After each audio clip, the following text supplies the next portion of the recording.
എന്നെ എപ്പോഴാണാവോ വിളിപ്പിക്കുന്നത്? ഉടനെ വിളിക്കും.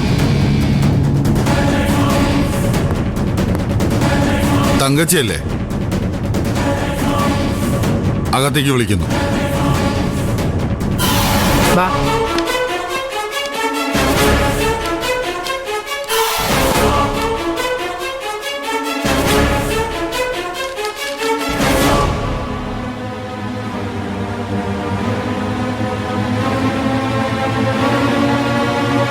തങ്കച്ചിയല്ലേ? അതെ സർ. ഇരിക്കും.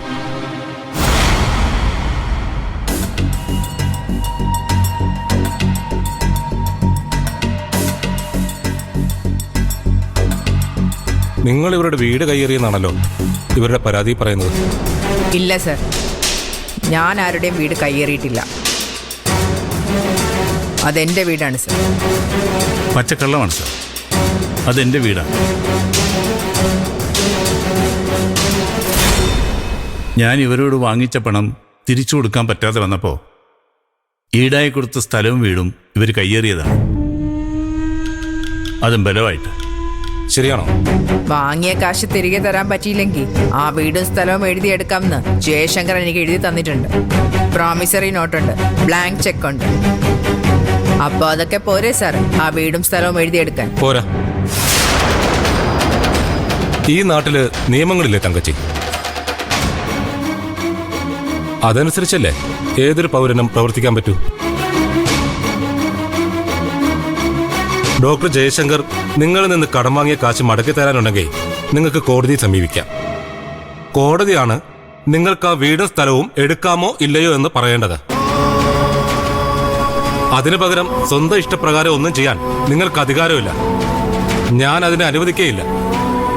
ഇവർക്ക് കൊടുക്കാനുള്ള കാശ് തിരിച്ചു കൊടുക്കാൻ ഡോക്ടർക്ക് പറ്റുമോ? പറ്റും സർ. കുറച്ച് പ്രോപ്പർട്ടി വിൽക്കാനുണ്ട്. അത് വിറ്റാലുടനെ ഞാൻ കാശ് മടക്കി കൊടുത്തോളാം, പലിശ സഹിതം. എനിക്കിനി അത് വേണ്ടെങ്കിലോ? എനിക്ക് ആ വീട് മതി. അതെങ്ങനെ ശരിയാവും തങ്കച്ചി? നിങ്ങൾക്ക് ഡോക്ടർ ജയശങ്കർ തരാനുള്ള പണത്തെക്കാളും മൂല്യമില്ലേ ആ വീടിന്? ശരി, എന്നാ ഒരു വിലയിടാം.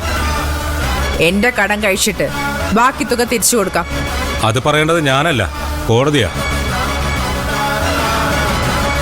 നിങ്ങൾ കോടതിയെ സമീപിക്കുക.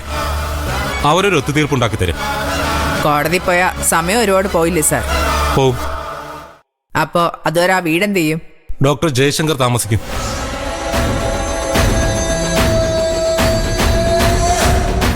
എന്റെ തീരുമാനം ഞാൻ പറയാം. ആ വീട് തങ്കച്ചി ഡോക്ടർ ജയശങ്കറിന് തിരിച്ചു കൊടുക്കണം. ഡോക്ടർ ജയശങ്കർ തരാനുള്ള കാശിന് വേണ്ടി തങ്കച്ചി കോടതിയെ സമീപിക്കണം.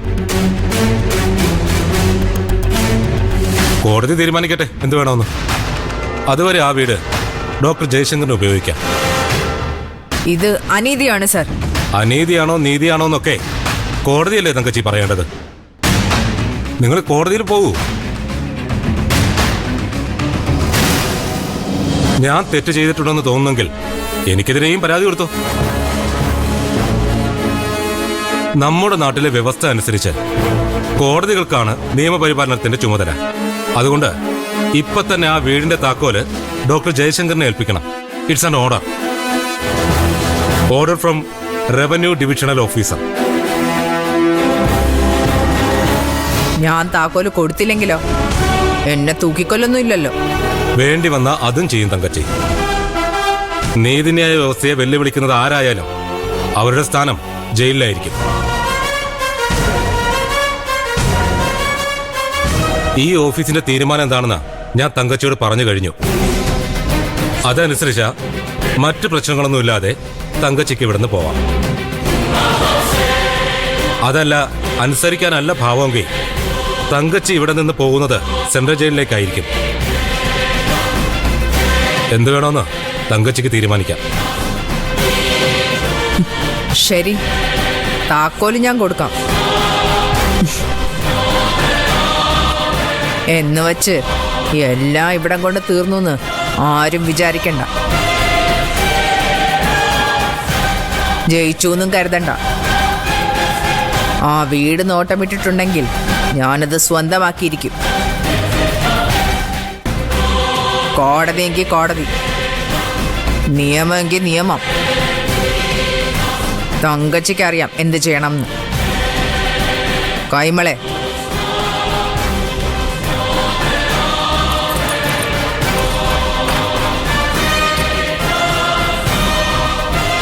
മോളെ ഇത് വാങ്ങിക്കോ.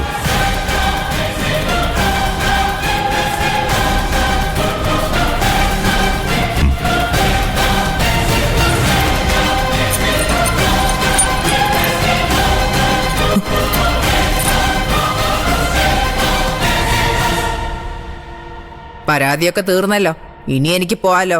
പോവാം. എല്ലാരും കൂടി ചേർന്ന് കളിച്ച ഈ നാടകം എനിക്കിഷ്ടപ്പെട്ടു. ജയശങ്കറെ, ഇതിന് താൻ വലിയ വില കൊടുക്കേണ്ടി വരും. ഈ തങ്കച്ചി ആരാണെന്ന് താൻ അറിയാൻ പോകുന്നതേ ഉള്ളൂ.